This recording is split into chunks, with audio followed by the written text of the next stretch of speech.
What I would like to say is that in every nation, every country, there's the age of the majority. There's the contractual age, whereby it promotes one from being a child to an adult. So, like in Kenya, the contractual age, the majority age is 18 years. In the UK, is around 16 years, where somebody is seen to be sufficient enough to be an adult, or to do things as an adult, or think like an adult. So I think I have no problem with that, and majority of Kenyans have no problem with the age being 18 years. You had the other time when we wanted to reduce the age for consent. Right. Yeah, for consent to 16 years. Nobody was for it because they saw that we are not ripe for it. So that could also be a similar thing when it comes to leadership. Although even in the Bible, leaders were chosen, people like Jesus, David, they were chosen from a very tender age. Jesus was 12 years old, if I can remember. So I tend to believe that once we reach the contractual age, it matures you, it makes you mature as an adult, at least to know what you are doing, how to move forward as an adult, and probably to think right, in quotes, if I may, so in quotes. So you're saying so there's no something problem. like too young? I have no problem. There's something like too young. And that's where you're disagreeing. That's why one of the challenges that we faced during our campaigns is that when Babu was contesting for Embakasi's constituency and other youthful candidates and youthful leaders, we were being told that we are still young. Our elders, our mothers, our fathers, majority or some of them thought that we are still those university kids, you know, the way they put it.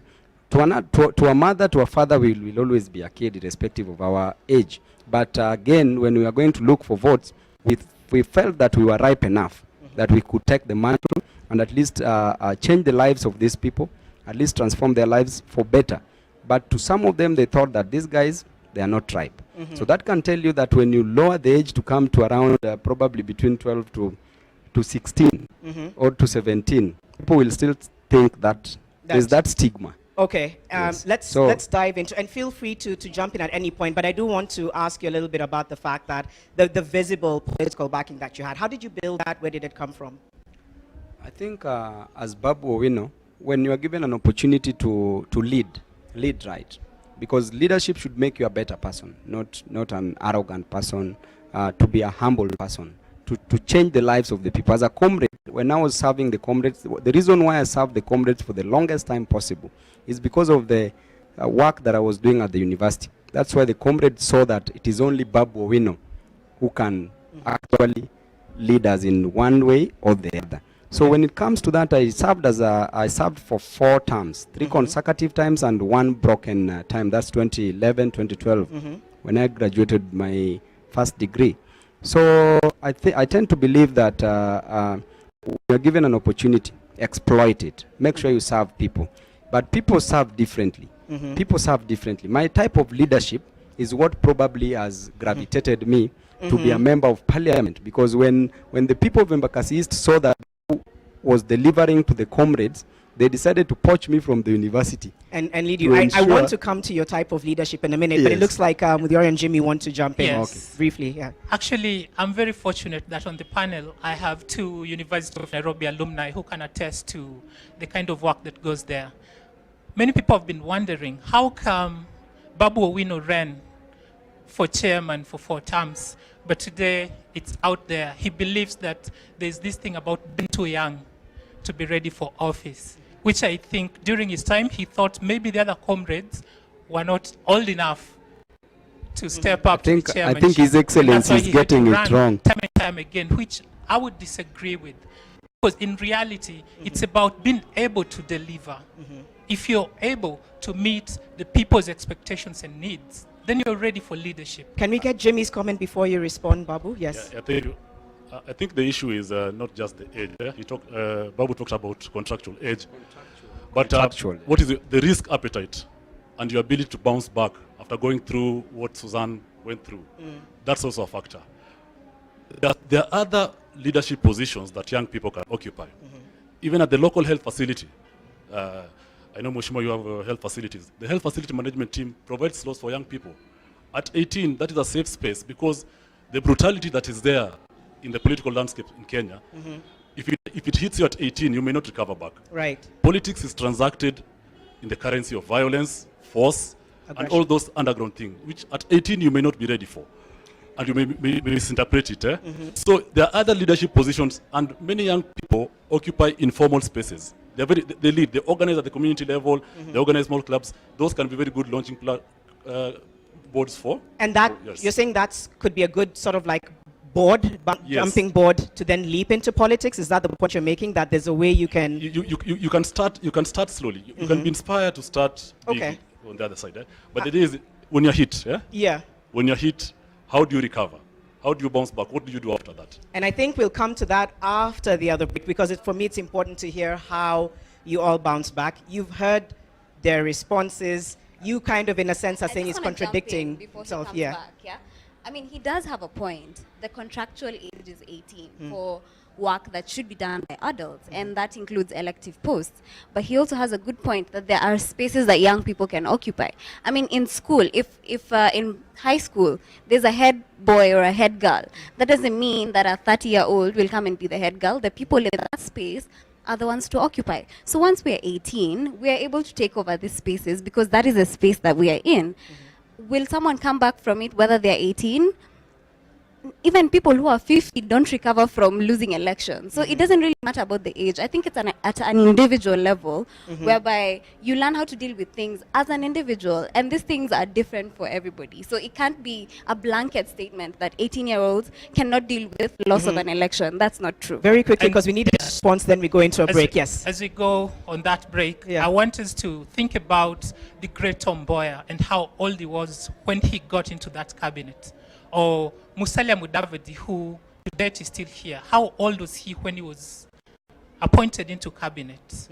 So yes, age is important, but then we need to believe more in the ability of the person, what they are able to do, what their vision is, and if they are true to the calling. And look beyond age in that case. A very quick response I from think, His Excellency, you need to get me right, because the idea that life begins at birth, or no, at conception legally.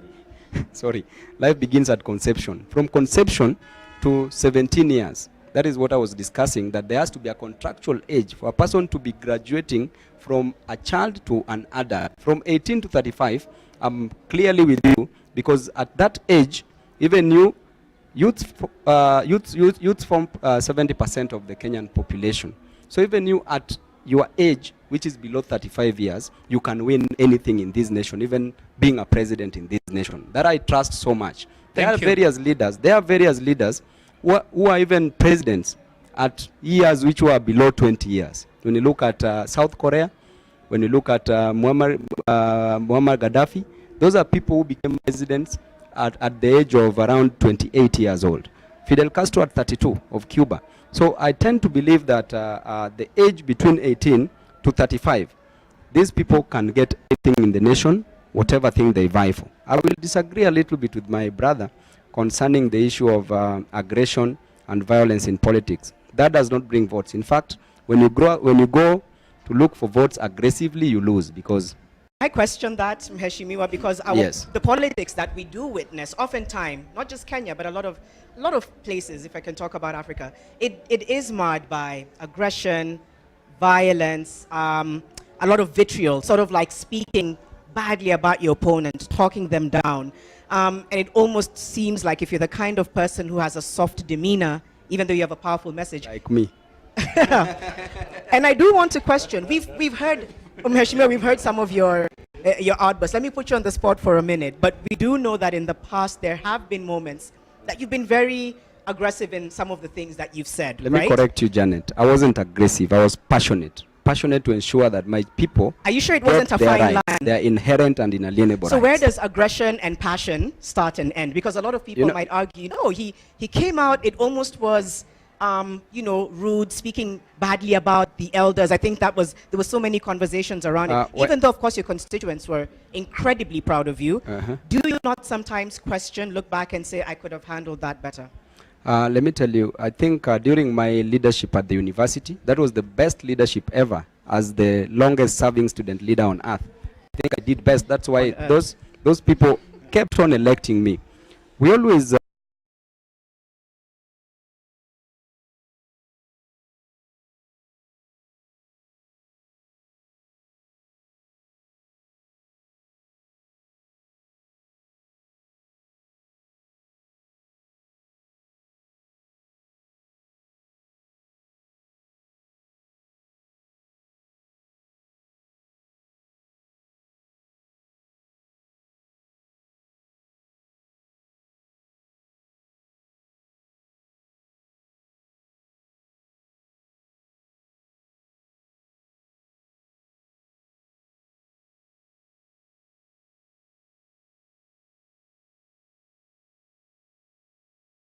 but only for the best interest of Americans.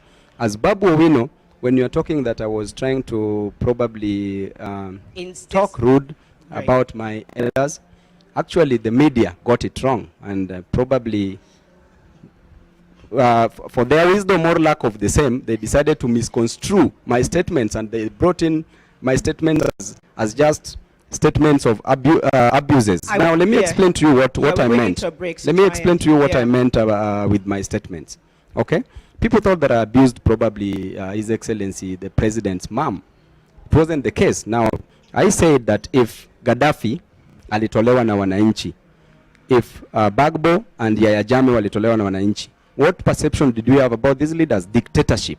Wewe ni nani? Wewe ni mtoto wa mbwa. You are a puppy compared to the bulldogs. If these bulldogs who are dictators were the people, these are bulldogs, you are a puppy, mtoto wa mbwa. You cannot compare president or presidents with somebody's mom. So it was mere statements of puff and misrepresentation from the media. I want to give everybody a chance to go deeper into whether vitriol, aggression, violence after the break, and get your views as well. But when we come back, we will delve into the violence that mars a lot of our elections, policy, and the future of youth in politics after the break.